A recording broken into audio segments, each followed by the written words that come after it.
மூன்று விஷயத்தை காப்பாற்றுவதற்காக 2026 சட்டப்பேரவை தேர்தல்.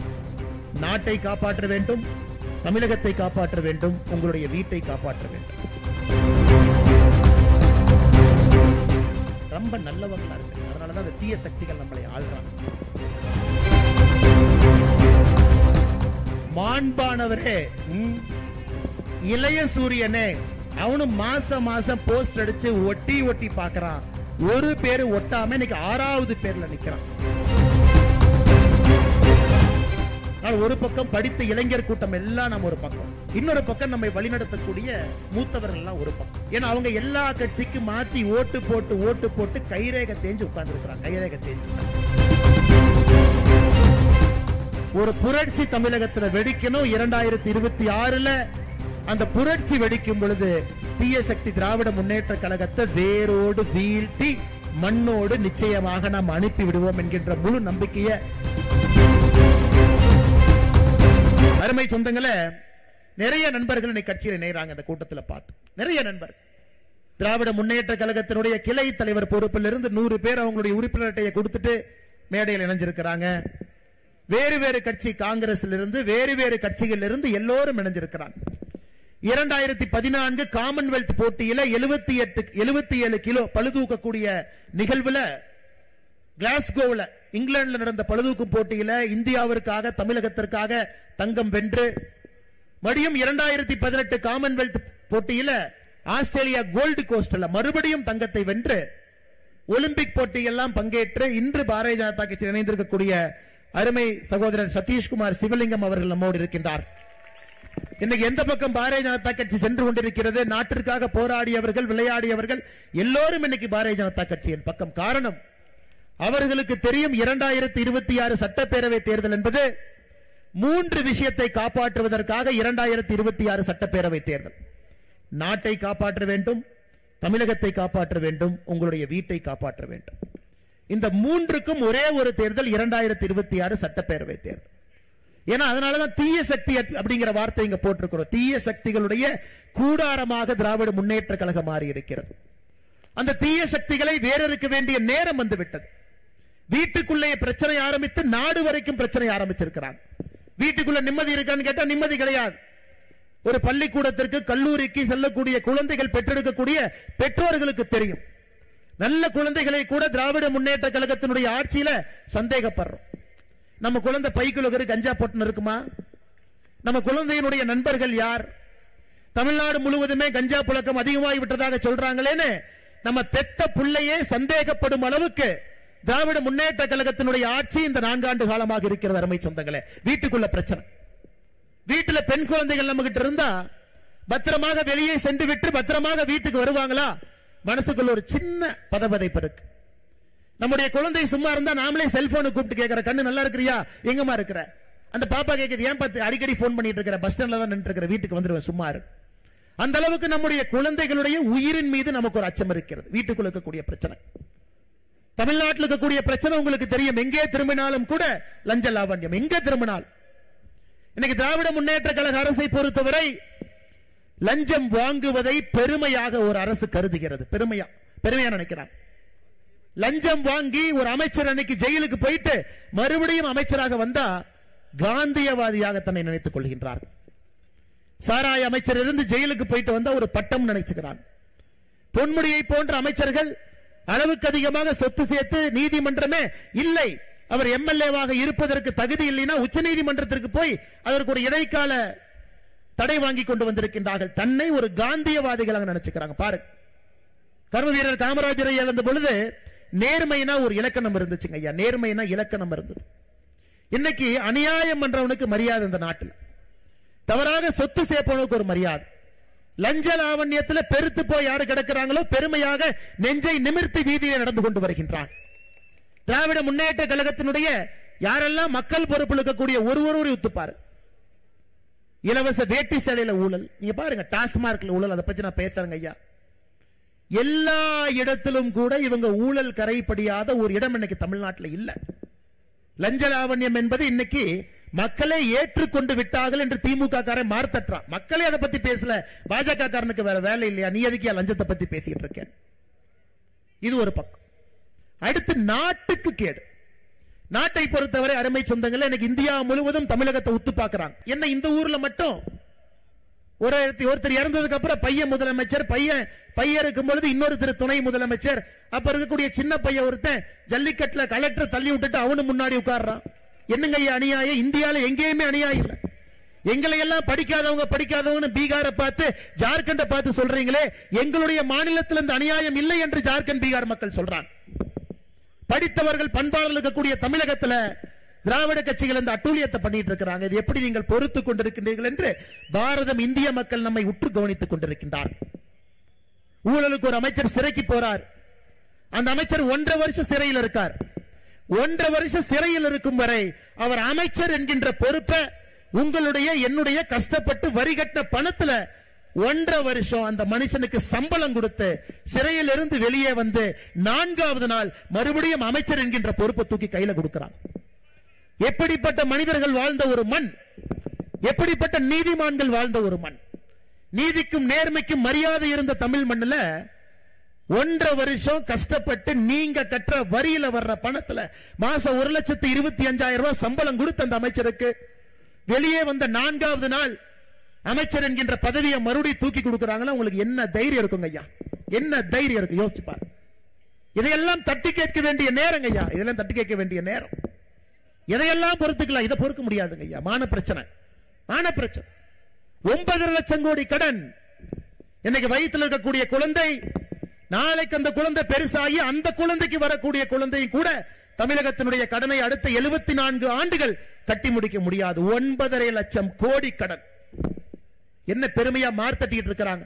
சாராயம் விற்று அதிலே 1 ரூபாய் வருமானம் பெறாத குஜராத் அரசு வருஷத்துக்கு 20,000 கோடி ரூபாய் சர்ப்ளஸ்ல பட்ஜெட் போடுறாங்க. கை நீட்டி காசு வாங்காம பட்ஜெட் போடுறாங்க ஐயா. இங்க 50,000 கோடி ரூபாய் சாராயத்தில் வருமானம் வைத்துக் கொண்டு 9.5 லட்சம் கோடி கடனை வாங்கி ஒரு பட்ஜெட் போட்டிருக்கும். இந்த அரசுக்கு வெக்கமா இல்லையாங்க ஐயா? திராவிட மாடல் அரசு என்று சொல்லுகின்றார். வெக்கப்படாம கூச்சப்படாம இது நம்பர் 1 அரசு, இது திராவிட மாடல் அரசு. முதலமைச்சரை எல்லா மக்களும் அப்பா அப்பான்னு கூப்பிடுறாங்க. எனக்கு ஒரே பூரிப்பா இருக்கு. யார் அப்பான்னு கூப்பிடுறான்னு எனக்கு தெரியாது. யார் அப்பான்னு கூப்பிட்டு நான் பார்க்கல. ஐயா யோசிச்சு பாருங்க. நான் இப்ப சொல்றது நல்லா யோசிச்சு பாருங்க ஐயா. ஆசிரியர்கள் கண்ணியம் மிக்கவங்க ஐயா. நம்ம எல்லாமே ஆசிரியர்கள் இல்லை என்றால் நம்ம யாருமே இங்க இருக்க முடியாதுங்க ஐயா. ஏதோ ஒரு இடத்துல ஒரு நல்ல ஆசிரியர் இருந்த காரணத்தினாலதான் நம்மளை அடிச்சு திருத்தி நம்ம எல்லாம் பக்குவப்படுத்தி இங்க உட்கார வச்சிருக்கிறாங்க. எனக்கு தமிழகத்தில் நான் சொல்றதை நல்லா கேட்டுக்க ஐயா.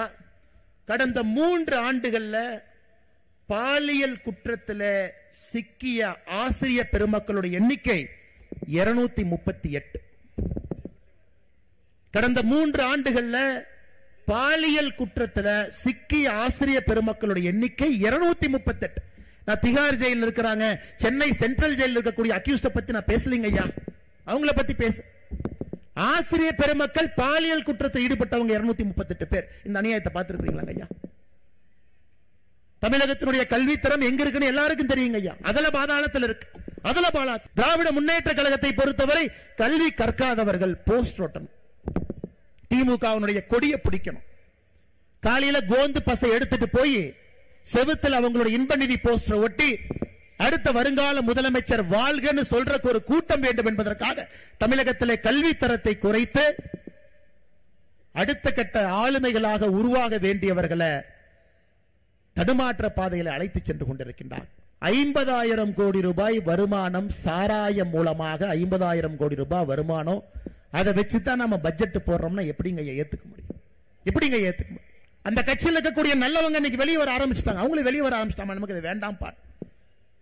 சமீபத்தில் தமிழ்நாடே பார்த்து தலைகுடியக்கூடிய நிகழ்வு தென்காசி மாவட்டத்தில் நடந்ததுங்க ஐயா. தென்காசி மாவட்டத்தில் தமிழ்நாடு மக்கள் எல்லாம் பார்த்து தலைகுடியக்கூடிய நிகழ்வு 2 இடத்துல, கடையநல்லூர்ல சங்கரன் கோவில்ல இந்த 3 மொழி கொள்கைக்கு எதிராக பெயிண்ட் டப்பாவை தூக்கிட்டு போய் திமுக காரங்க அழிக்கிறேன்னு கிளம்பி போனான். கடையநல்லூர்ல திராவிட முன்னேற்ற கழகத்தினுடைய முன்னாள் மாவட்ட செயலாளர் அண்ணன் செல்லதுரை அவர் போயிட்டார். கையில பெயிண்ட் டப்பா எடுத்துட்டு போயிட்டாரு. கருப்பு மை இருக்குது, பிரஷ் இருக்குது. பாக்குறாரு இதுல ஹிந்தி எதுன்னு சொல்லி கொடுக்கலையா நமக்கு? 3 மொழி இருக்கு. ஆங்கிலமும் படிக்க தெரியல, ஹிந்தியும் படிக்க தெரியல, எனக்கு தெரிஞ்ச தமிழும் படிக்க தெரிஞ்சிருக்காது. நம்ம தலைவர் 3வது மொழின்னு சொன்னாரு. 1 2 3 1 2 3 அடிடா 3வது அழிச்சார். அது பார்த்தா ஆங்கில மொழி. தமிழ்நாட்டில் எல்லாரும் பார்த்து என்னையாது நீ போய் இந்திய டப்பா எடுத்து பெயிண்ட் டப்பா வச்சு இந்தி அழிச்சா கூட ஏத்துக்கிறோம், அது கூட சண்டை போட்டுக்கலாம். உனக்கு இந்தி மொழி அழிக்கிறேன்னு தெரியாம போய் ஆங்கில மொழி அழித்து விட்டு ஒரு திராவிட முன்னேற்ற கட்சி கழகத்தினுடைய முன்னாள் மாவட்ட செயலாளர் சொல்லிட்டு திரியா உனக்கு வெக்கமா இல்லையான்னு. இன்னொருத்தர் மக்களால் ஓட்டு போட்டு இன்னைக்கு எம்எல்ஏவாக இருக்கக்கூடிய சங்கரன் கோவிலுடைய சட்டமன்ற உறுப்பினர் அண்ணன் ராஜா. இதுல அருமை என்னன்னா, அண்ணன் ராஜாக்கு இருக்கக்கூடிய 3 குழந்தைங்க, 3 குழந்தைங்களும் இன்னைக்கு எந்த பள்ளியில படிக்கிறாங்கன்னா ஹிந்தி சொல்லிக்கக்கூடிய பள்ளியில படிக்கிறாங்க. 3வது மொழி ஹிந்தி. ஏன்னா அந்த குழந்தை மேல நமக்கு வெறுப்பு இல்லைங்க ஐயா, அந்த குழந்தை அற்புதமா வரணும். குழந்தையினுடைய பேரை நான் சொல்லல, எந்த பள்ளியில படிக்கிறாங்க அந்த பள்ளியினுடைய பேரையும் சொல்ல. பள்ளி மேலே நம்ம கோவில்ல அந்த பள்ளி நடத்துறாங்க, குழந்தை நல்லா படிக்கிறாங்க, சூப்பர். ஆனா இவருடைய சொந்த குழந்தைகள் ஹிந்தி படிக்கிறாங்க, 3 மொழி சொல்லிக்கக்கூடிய பள்ளிக்கூடத்தில் படிக்கிறாங்க. இவர் பெயிண்ட் டப்பா எடுத்துட்டு போய் அலிடா அந்த ஹிந்தின்னு அழிக்கிறார். அண்ணன் சங்கரன் கோவில் எம்எல்ஏ ராஜா நல்லா நான் வச்சுக்கங்க. 1987 இதே மாதிரி டிராமா பண்ணி தான் ஒரு எம்எல்ஏக்கு பதவி போச்சு. நீங்கள் எடுத்த அரசியல் பிரமாண சட்டத்திற்கு எதிராக வேலை செஞ்சீங்கன்னு பதவி போச்சு. நீங்களும் விரைவில் பதவி போகும். எந்த எலெக்ஷன்ல நிக்க மாட்டீங்க, அதை நீங்க பார்க்கத்தான் போறீங்க. இன்னைக்கு ரயில்வேக்காரங்க எவ்வளவு புத்திசாலினா, முதல்ல ரயில்வேக்காரங்க இந்த மாதிரி ஹிந்தி அளிக்கிறப்ப நம்ம ரயில்வே அத்தாரிட்டிஸ் என்ன பண்றதுன்னு தெரியாது, போய் எஃப்ஐஆர் கொடுப்பாங்க. அடையாளம் தெரியாத நபர்கள் 10 பேர் வந்து போர்டு அழிச்சாங்கன்னு சொல்லிட்டு கொடுப்பாங்க. எந்த கேஸ்ல எவனுமே மாட்ட மாட்டான். அதனால இந்த திமுக காரன் அடிக்கடி பெயிண்ட் டப்பாவை கூட்டிட்டு போய் ஏதாச்சும் இடத்துல அழிப்பாங்க, ஏன்னா யாருன்னு பேர் தெரியாது. இந்த முறை ரயில்வேக்காரங்க எவ்வளவு உஷாருன்னா, அக்யூஸ் நம்பர் 1 ராஜா, அக்யூஸ் நம்பர் 2 இவன், அக்யூஸ் நம்பர் 3 கொடுத்தனே துண்டா காணான் துணியை காணான்னு ஒரே ஒரு நாள் அழிச்சவங்க 2வது நாள் எல்லாம் எஸ்கேப். ஏன்னா இதெல்லாம் கன்விக்ஷன் ஆனா எலெக்ஷன் நிக்க முடியாது. இன்னைக்கு ரயில்வேக்காரன் எவ்வளவு உஷாருன்னா, அவன் பக்காவா போய் ஒரு பேரை எழுதுறான், இவன் தாங்க அழிச்சா அவனை பிடிச்சி உள்ள போடுங்க. அதனால திமுக இந்த இந்தி அழிப்புங்கிறது ஒரே ஒரு நாள் நாடகத்தை பண்ணிட்டு எஃப்ஐஆர்ல அவன் பேர் வருதுன்னு தெரிஞ்சோடனே துண்டக்கானன் துணிக்கானன் ஓடிட்டான். ஏன்னா திமுக காரனுடைய சிறப்பு என்னன்னா, அவன் தீ குளிக்க மாட்டான், தொண்டனை கொண்டு வந்து தீக்குளின்னு அவன் மேல பெட்ரோல் ஊத்தி குளிக்க வச்சுட்டு அதை வைத்து குளிர் காஞ்சு 65 வருஷம் ஆட்சியில் இருப்பான். இன்னைக்கு மக்கள் உஷார் ஆயிட்டாங்க. சமூக வலைதளம் வந்த பிறகு நான் இதுக்கு பெட்ரோல் ஊத்தணும், நீ வேணாவா, உண்மையில நான் பெட்ரோல் ஊத்துறேன். அதனால அப்பப்ப திமுகவினுடைய நம்முடைய முதலமைச்சர் ஐயா ஸ்டாலின் அவருக்கு அவர் எல்லாத்தையும் மறந்துடுவார். இந்த ஹிந்தி மட்டும் கண்ணுக்கு தெரியும், ஹிந்தி மட்டும் அப்படி பார்ப்பார். எவன்டா ஹிந்தி பேசுறது, எவன்டா யூபியில் ஹிந்தி பேசுறான் அப்படி, வேற எதுவுமே அவர் கண்ணுக்கு தெரியாது. அதனாலதான் இப்ப அப்பப்ப கூலிங் கிளாஸையும் போட ஆரம்பிச்சிட்டார். அன்பு சொந்தங்களே, வந்தா கேட்கணுங்க அம்மா, நீங்கெல்லாம் ஏன்னா அற்புதமான மனிதர்கள். நீங்க என்ன பண்றீங்க, நாங்கம்மா ரொம்ப நல்லவங்களா இருக்கிறீங்க, அதனாலதான் அந்த தீய சக்திகள் நம்மளை ஆள்றாங்க. பொறுத்து போய்க்கிறீங்க, போய் பொறுத்து போயான்னு விட்டுறீங்க. ஏமாத்தினா கூட ஏமாத்தி தொலைன்னு விட்டுறீங்க. அம்மா நல்லவங்களை பயன்படுத்தி இந்த தீய சக்தி ஆதிக்கத்தில் இருக்கு. தட்டி கேட்க வேண்டிய நேரம் 2026 சட்டமன்ற தேர்தல். இங்க இருக்கக்கூடிய நம்முடைய அன்பு சொந்தங்கள் எல்லாம் நீங்க தட்டி கேட்கணும், இவங்களை விடக்கூடாதுங்கய்யா.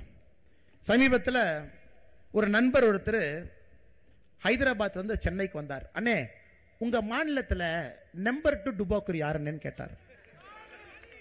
நான் கேட்டேன், அண்ணே நம்பர் 1 டுபாக்கூர் யாருன்னு கேட்கலையானே. அண்ணே அது ஸ்டாலின் ஐயான்னு தெரியும், நம்பர் 2 நேரா சொல்லுங்க. எதற்காக இந்த வார்த்தையை நான் பயன்படுத்துறேனாங்க, இவர்களாகவே இவங்களுக்கு ஒரு பட்டம் கொடுத்துக்கிறாங்க. திராவிட மாடல் முதலமைச்சர். உதயநிதி ஸ்டாலினுக்கு 6 பேர் வச்சாங்க, 6 பேருமே ஒட்டல. ஃபர்ஸ்ட் ஒரு பேர் வச்சாங்க, சின்னவரே அப்படின்னு வச்சாரு. ஒருத்தனும் மாண்பானவரே, இளைய சூரியனே, அவனும் மாசம் போஸ்ட் அடிச்சு ஒட்டி பாக்குறான். ஒரு பேரு ஒட்டாம இன்னைக்கு 6வது பேர்ல நிக்கிறான். லான்ச்சிங்கா நடந்துகிட்டே இருக்குது. அம்பாசமுத்திரம் பக்கத்துல முதலமைச்சருடைய மருமகன் சபரீசனுக்கு ஒரு சோலார் ஃபார்ம். அந்த சோலார் ஃபார்முக்கு நீங்க போகணும்னா தனியார்கிட்ட இருந்து நிலத்தை வாங்கி 3 கிலோமீட்டருக்கு ரோடு போட்டிருக்காங்க. நீங்க போய் பார்த்துட்டு வரணும். அந்த பக்கம் போனீங்கன்னா இங்க நடக்கக்கூடிய அநியாயம், தனியார்கிட்ட இருந்து நிலத்தை வாங்கி 3 கிலோமீட்டர் ரோடு போட்டிருக்காங்க. ஏன்னா இவங்கெல்லாம் நடந்து வரும் பொழுது எஜமான் காலடி மண்ணெடுத்து நல்ல கைக்கு பின்னாடி பாடிக்கிட்டே வருவாங்க. எதுவுமே ஆகாம மருமகம் போயிட்டு வரணும். யோசிச்சு பாருங்க, எவ்வளவு கோபம் வருதுன்னு யோசிச்சு பாருங்க, எவ்வளவு கோபம் வருதுன்னு யோசிச்சு பாருங்க. குடும்பம் மற்றும் செல்வ செழிப்பிலே குலைந்து கொண்டிருக்கின்றார்கள். மக்களுக்கு எதுவுமே இல்லை. 9492 சிறு குறு நிறுவனங்கள் இன்னைக்கு தமிழ்நாட்டில் மூடிட்டாங்க. இது மட்டும் இல்லைங்க, ஊழல் நிறைந்த ஒரு அரசாக மாறி இருக்கு. எல்லா இடத்துலயும் ஊழல், எங்கேயும் ஊழல். மணல் கொள்ளைய பத்தி சொன்னீங்கன்னா தென்காசி மக்களுடைய கண்ணீர் தான் விடைங்க. ஐயா சொன்னாங்க 4 முறை அண்ணன் தென்காசி வந்திருக்கிறாங்க 3 வருஷத்துல. ஆனா ஒரு முறை நான் வரும்போது ஒரு மலை காணாம போயிருது. ஒரு மலை, உலகத்துல எங்கேயுமே இல்லாத அநியாயம் தென்காசி. மலையை குடைஞ்சு உடைச்சு இன்னைக்கு அபிஷியலா அரசாங்கத்தினுடைய அதிகாரப்பூர்வமான அறிவிப்பு என்ன சொல்லுதுன்னா 500 லாரி இ பாஸ் எடுத்துட்டு வெளியே போறாங்க. 2000-3000 லாரி எந்த அனுமதியும் இல்லாம போறாங்க. தென்காசி மக்களுக்கு வரக்கூடிய வருமானம் 1 ரூபாய் கிடையாது. தென்காசி மக்களுக்கு மணல் வெண்ணா இல்ல, தென்காசி மக்களுக்கு எம்சாண்ட் வெண்ணா இல்ல, தென்காசி மக்களுக்கு ஜல்லிக்கல்லு வெண்ணா இல்லைங்க ஐயா. அதுவும் நடந்து கொண்டிருக்கிறது, அதையும் பார்த்துக்கிட்டு இருக்கோம். கேரள மாநிலத்தினுடைய மருத்துவ கழிவை கொண்டு வந்து தென்காசியில கொட்டிட்டு போய்கிட்டே இருப்பான். அதனாலதான் டிசம்பர் மாசத்துல சொன்னோம்,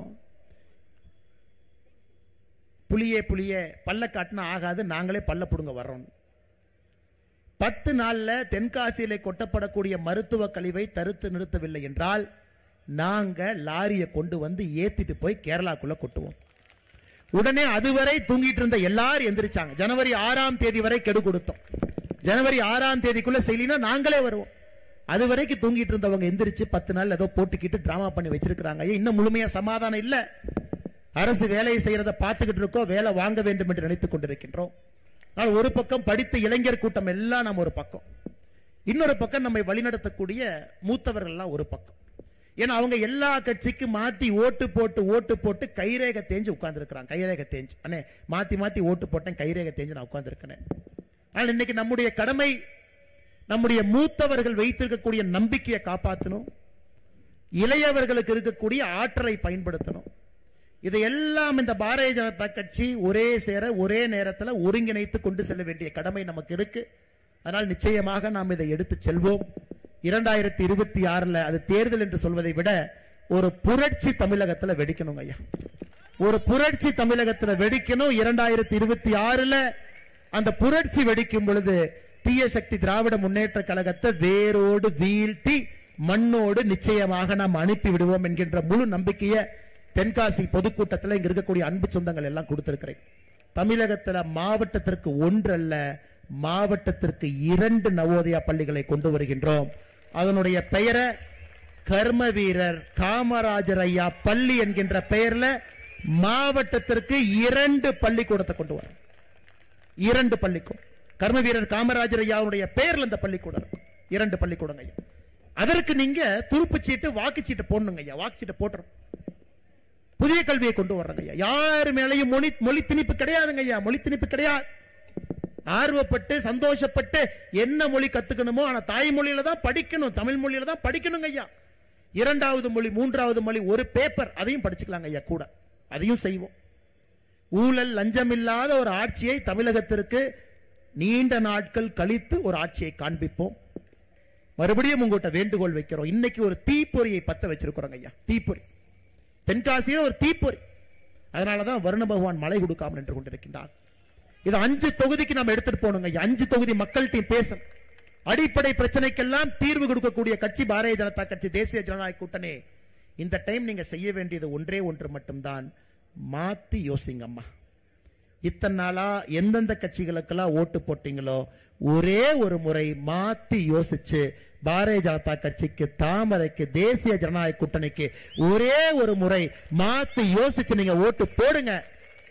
வட்டியும் முதலுமாக உங்களுக்கு கடுமையாக பாடுபட்டு ஒரு நல்லாட்சியை பாரதிய ஜனதா கட்சி நாங்கள் கொடுப்போம், தேசிய ஜனநாயக கூட்டணி கூட்டுப்போம் என்று சொல்லி இந்த அற்புதமான கூட்டத்திற்கு வருகை தந்திருக்கக்கூடிய எல்லா பெரியோர்கள், தாய்மார்கள், எழுச்சி மிகுந்த இளைஞர்கள், பத்திரிகை நண்பர்கள், தென்காசி மாவட்டத்தில் மூளை முடுக்கில் இருந்து தேசியவாதிகளுடைய கூட்டமெல்லாம் இங்க வந்திருக்கிறீங்க. நிச்சயமாக உங்களுடைய நம்பிக்கையை காப்பாற்றி பாரதிய ஜனதா கட்சி தமிழகத்தை அடுத்த இடத்திற்கு எடுத்து செல்லும் என்று சொல்லி உறுதி வார்த்தை கொடுத்து உங்களுடைய பாதங்களுக்கெல்லாம் நன்றி சொல்லி தொட்டு வணங்கி என்னுடைய நன்றியை தெரிவித்துக் கொள்கின்றேன். நன்றி, வணக்கம். பாரத் மாதா கி, பாரத் மாதா கி, பாரத் மாதா கி.